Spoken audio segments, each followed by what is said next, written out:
Hi everyone, I'm Bria and welcome to my channel Tales of Tales, and welcome to a very chaotic reading vlog. This is my first real vlog back since like starting to film again on my YouTube channel. Life was lifing and reading and vlogging weren't things that were on my priority list, okay? I'm sure you guys understand. Thank you so much. But in this vlog, I'm gonna be reading 3 books, 2 new releases and 1 just like really hyped book. And so those new releases are Counterfeit by Kirsten Chen and The House Across the Lake by Riley Sager. And I will also be reading Where the Crawdads Sing.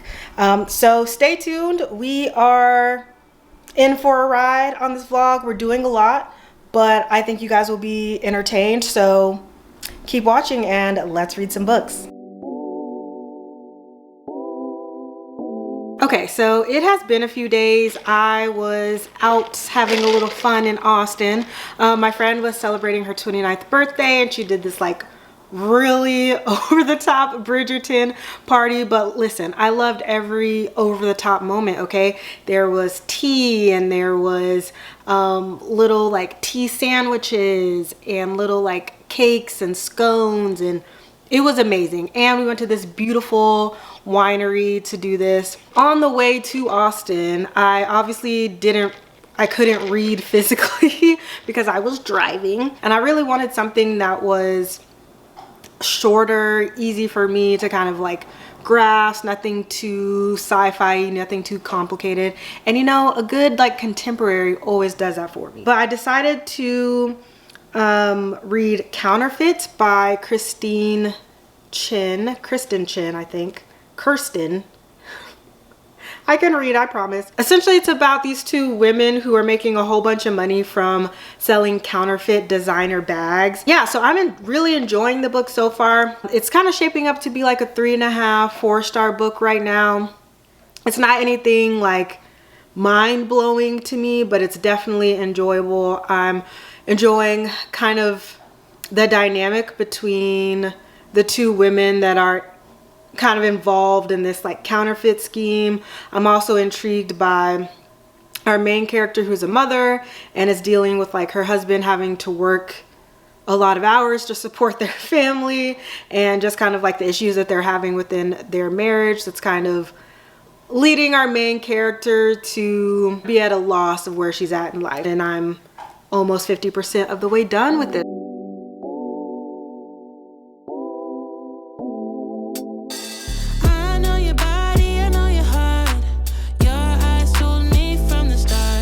You fall back, giving me signs that I've seen before. Yeah, it's cute, but honey, I want more. Don't waste no more time. No. Hey, so I'm currently at the nail salon about to go get my nails done, and I think I'm gonna end up finishing Counterfeit while I'm in the salon, just listening to the audiobook. But I did want to provide an update because I did get another like 25% of the way done with it. And so the whole perspective of this book is our main character, she's talking to a detective the whole time. And we know that because she actually says like, listen, detective, this is how this whole thing was working, right? And so you assume that they got in trouble for something, or somehow the scheme gets found out. That's not a spoiler because you're just making inferences. Like, why else would she be talking to a detective, right? But in this last like 20-25%, we've realized that there's actually a slight twist in that perspective that I wasn't necessarily expecting. So I'm excited to finish listening to that audiobook. And then I've also downloaded Where the Crawdads Sing via Libro FM to listen to that audiobook, just in case I finish Counterfeit while I'm in the nail salon. But yes, I will update you guys once I have something to update you on. Not me actually finishing a book. Listen, guys, it's been a while since I've actually finished something that was over like 150 pages. Hi. Hello. And yeah, so I'm gonna give Counterfeit 3.5 stars, maybe a 3.75. I think the ending of the book, some people are gonna really like and others may not, just kind of depending on like your thoughts on certain things. And I know that's super vague, but I feel like it's hard for me to talk about without giving anything away. Overall, I think the book did a good job of talking about a lot of different topics. I think it talked about or covered, you know, certain familial dynamics well. I mentioned this before about like the model minority and how for Asian people that can be, it can benefit them in some ways, but it also can be like a negative thing in other ways. And we definitely see how that played out towards the end of the book. Yeah, overall, I enjoyed it. It was a quick listen, and yeah, on to the next one, I guess. My mom is actually coming into town like in the next like 30 minutes. She's gonna help me like clean and reorganize and like redecorate my apartment a little bit. I kind of just want a fresher vibe, a fresher feeling. So we're gonna do a couple of things, switch out some stuff. Nothing too major.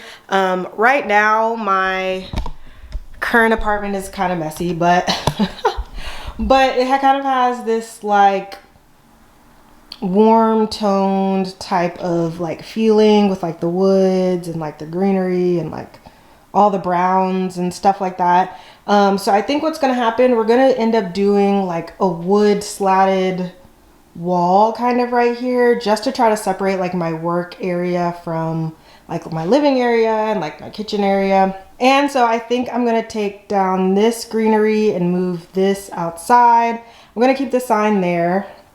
And then I'm also gonna switch out this coffee table. We're also gonna switch out some of this like stuff that's sitting up here, I think. And I am making my own coffee table because the coffee tables I want are like $800. So that's the beginning of the tabletop. And then I don't know if you can see outside these legs right there.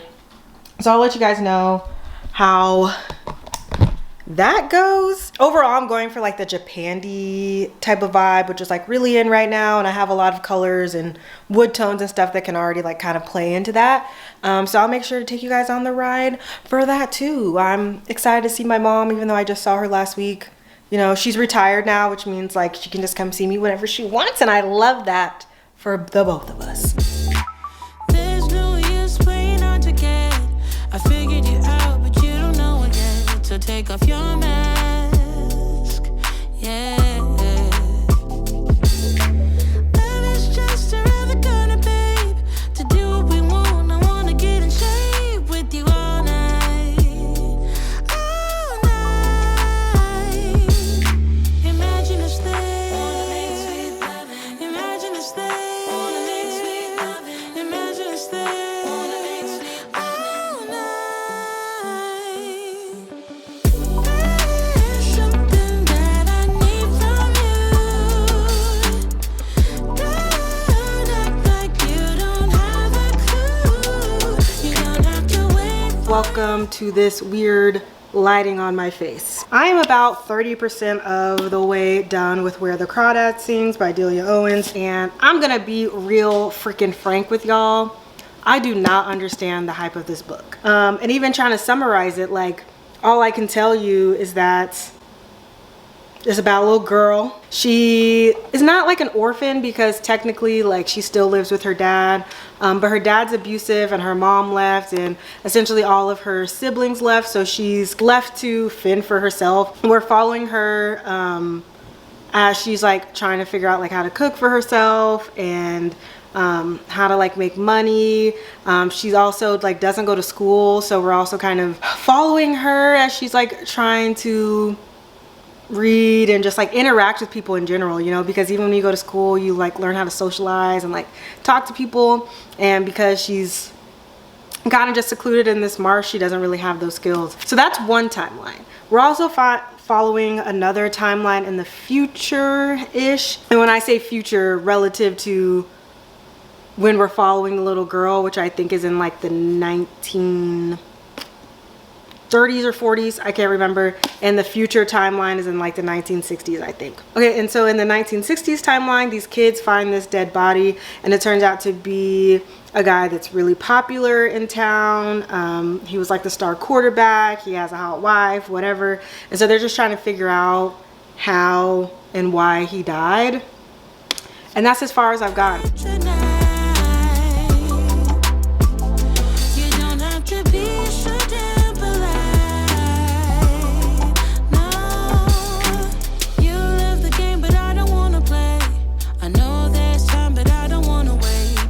I won't bite. No, no. Love is just around the corner, babe. To do what we want, I wanna get in shape with you all night. All night. Imagine us there. Imagine us there. Imagine us there. All night. There's something that I need from you. Don't act like you. Okay, so I finished Where the Crawdads Sing, and before I get into my thoughts about the book, let me just say it has come to my attention that there is some controversy around this author. I had no idea until I posted on my Instagram that I was reading this book, and people let me know that like she's under investigation for like an actual murder, so there's that. But yeah, I decided to just go ahead and finish the book because there were a couple people on my Instagram who were just interested in my thoughts and, you know, if they should still pick up the book despite the controversy. And let me just say, the answer is absolutely not. I'll just say when I finished the book, my first thought was like, what is the reason? What was the reason for this book to be published? And I'm gonna put you guys down because my arm is gonna get tired and I have a lot to say. Okay, this is kind of a weird angle, but we're just gonna go with it for right now. Someone had mentioned to me when I was posting about the book, they were like, you know, the synopsis of this is really vague and I'm not even sure what it's about, yada yada. And like, it honestly doesn't get that much better as you read the book. The synopsis is vague because the book really isn't about much, or at least it's not about much in the first like 65% of the book. And I was just like, what's the point? Like, where are we going, you know? And so I mentioned in one of the previous clips that this book is following two timelines. And so once the timelines kind of met and came together, that's when the book really got interesting to me. We have our main character, the Swamp Girl, right? And she's kind of known around town for being like this orphan girl. People kind of have these prejudices against her and they kind of make all these assumptions about her being dumb or her being fast, as we like to call it, liking to be, around a lot of boys and all that kind of stuff. And we kind of get to know her and we learn the truth about like her family setup and some of the situations that she's been through and the people that are quote unquote in and out of her life. I'm just gonna flat out say it. I did not enjoy this book, and there are a couple reasons for that. Like I said, it didn't really get interesting to me up until like the 65% mark. And I just feel like a lot of books, like they shouldn't take that long to get good unless it's like some big revelation that makes the rest of the story make sense. And this wasn't one of those. And then I absolutely hated the ending, because up until that point I could kind of understand what the author was doing, or I could try to understand what the author was doing and like the point of the story and some of like the themes that she was trying to tell when it comes to like prejudices and making assumptions based on someone's socioeconomic status and all of that kind of stuff, right? I got it. But then the ending really just like, I was just thinking like, how does a book like this become so popular?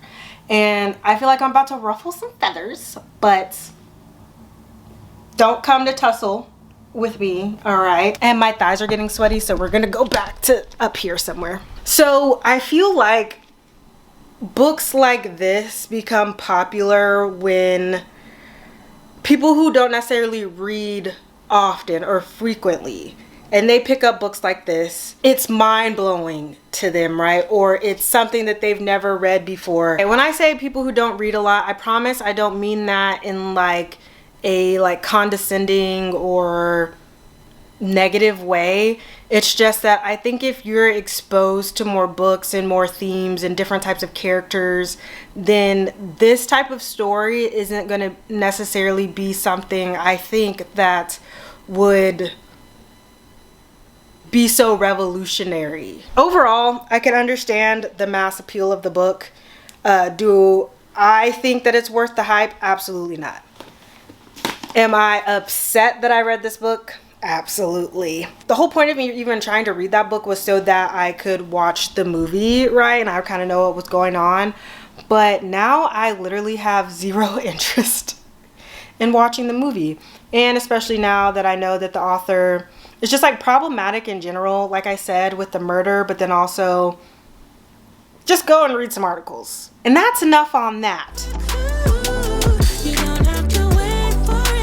But I'm actually getting prepared to go to the Dallas Museum of Art because there's actually a author signing for Silvia Moreno-Garcia. She's having an event there for her new book, The Daughter of Dr. Maru.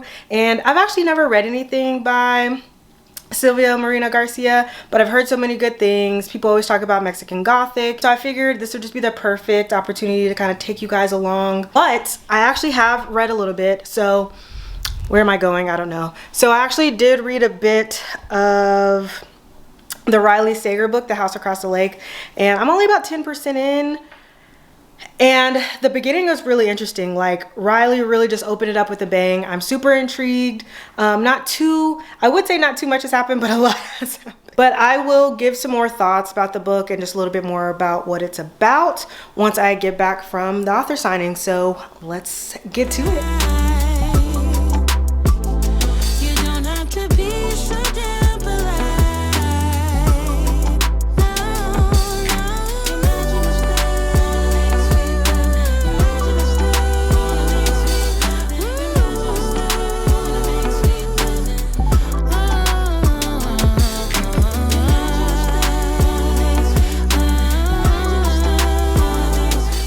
Author event was amazing. Silvia talked about a lot of different topics, both about her work and the publishing industry in general. And so there are two things that I just wanted to mention and talk about that she kind of covered yesterday.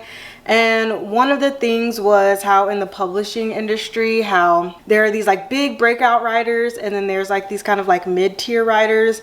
And I guess previously these mid-tier writers, they could really make a career for themselves. And she was saying how now sometimes a person who has never been published can, get a $2 million deal or whatever. And, the publisher's just hoping that it's going to work out. And so right now there's not really a space for those mid-tier writers. And she was just saying how as readers, we can really help that by, trying to use word of mouth, social media to talk about books that we love and authors that we love. The second thing that she talked about, the interviewer had asked her a question about what it's like being a woman, especially a woman of color in the publishing industry. And she talked about her book covers, right? And how it was hard to get brown people on her book covers. And she even said with Mexican Gothic that when it was originally shown to her, it was a white woman on the front. And she was like, no, that needs to be fixed. And how just the stock imagery nowadays, if you're trying to build a book cover, if you type in woman in a dress, you're going to get 30,000 results. But then if you, filter on, Mexican woman in a dress, you get one result, and then she's not even in a dress, she's in a tank top. And so it was just really eye-opening that she gave that type of insight, and I really appreciated that she did. So definitely enjoyed the author event, listening to her talk, and I've actually never been to the Dallas Museum of Art either. All right, so I'm now 70% of the way done with The House Across the Lake by Riley Sager, and it's been a few days for me to get there, right? Not because I'm not enjoying the book, but just because I didn't really have anything to say. In The House Across the Lake, we are following this woman who is currently kind of just holed up in her lake house. Her husband died recently, within like the last year or so, and so she's just sitting at the lake house, you know, just trying to cope with his loss. And the book kind of just opens up with, as she's sitting on her porch one night, she realizes that there is someone drowning in the lake that she's in, and so she goes to save this woman. And that's kind of where we kickstart the story off. You know, the title of the book is The House Across the Lake because the person she saves ends up being the woman who lives across the lake. And, you know, our main character, she has her own set of issues, and she begins to spy on the couple that lives in this house across the lake. And she ends up seeing some things that she probably shouldn't see because she should have minded her business. Okay, that's really all I'm gonna say there. So I am enjoying this book. I think if you've read a Riley Sager book before, I feel like there is like a certain formula to some of his reveals and like who's responsible for things. However, I think what makes his book so good is that maybe you can figure out that someone's involved, but you don't really know into what capacity they are involved in until right at the end of the book. And I feel like his endings are kind of what make or break his books, right? So like I said, I'm about 70% of the way in, so I'm enjoying like the lead up right now, and we've had one type of like reveal and the story's really starting to like shape up, and it's not exactly what I thought it was going to be. But I still think like I said, there's like a formula to his book. So there's someone who I think is involved in this, but I'm just not sure how he's involved. And I feel like the plot twist that we just got is trying to trick us into thinking, or is trying to trick me into thinking that that person is not involved and that it has nothing to do with him. But I don't know. I always say that I'm not good at guessing reveals, and that's true, but I'm trying to get better at it, so I'm really trying my best to figure this one out. But because this vlog has gone on way too long just for me to read 3 freaking books, I definitely need to finish this book today, so that I can start my next vlog. Okay, let's see if I can balance you in between my knees here. Oh, the knees of steel are holding you up right now. Okay, I'm clearly just like very tired, and I'm like laying back on my headboard right now. But I gotta see it through, my boy. I got to see it through. Okay, so I'm back to you because I finished The House Across the Lake. Okay, so you know how I said there's like a formula to Riley Sager's writing, who someone who you don't think is involved is usually involved. And I was like, ooh, I know who it is, and I want to see how they're involved. I was right about the formula, completely wrong about the person. Completely. Literally, as soon as I finished recording that clip, I really wish I could have recorded my expression, because it was literally like, what the fuck? But in a good way, because I was not expecting what happened to happen at all. But overall, the book and the ending, I really enjoyed it. I was a little nervous because the last Riley Sager book I read, Survive the Night, I did not like it. I think I ended up giving it like a 2.5 stars. This book, The House Across the Lake, I'm gonna give it a 4-star, maybe a 4.5. Like, I actually really enjoyed it, and I'm just so relieved that it feels like for me, Survive the Night was a fluke, right? Because I really have loved most of Riley Sager's books in the past. So yeah, and I will say, if you are a Riley Sager reader and you like The Last Time I Lied, I think you might also like The House Across the Lake. And maybe I'm saying that because both deal with lakes, and there's, you know, the same type of like woodsy type of feeling in the book that's kind of present in The House Across the Lake. I still say that was it Home Before Dark is still my favorite Riley Sager, and then I think I would say Final Girls, and then this, The House Across the Lake. So I I'm glad that I'm ending this vlog on a positive note. So let's wrap up this vlog. I read 3 total books for this vlog. The first book I read was Counterfeit by Kirsten Chen. I ended up giving this a 3.5 out of 5 stars. I think this book did its job, right? You know, we discussed a lot of topics when it comes from, you know, finding yourself as a mother and as a stay-at-home mom. You know, we talk about the model minority.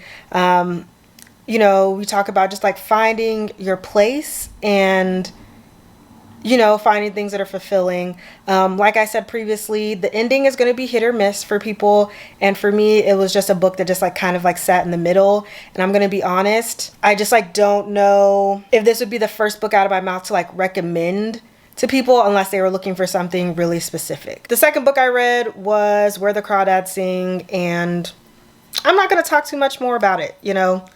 I think overall I was really kind of stewing on what rating I wanted to give it, and I think I'm just gonna give it a 2.5 because I can see the mass appeal of the book. It just like wasn't for me, right? And there's just certain things in the book that just had me asking why.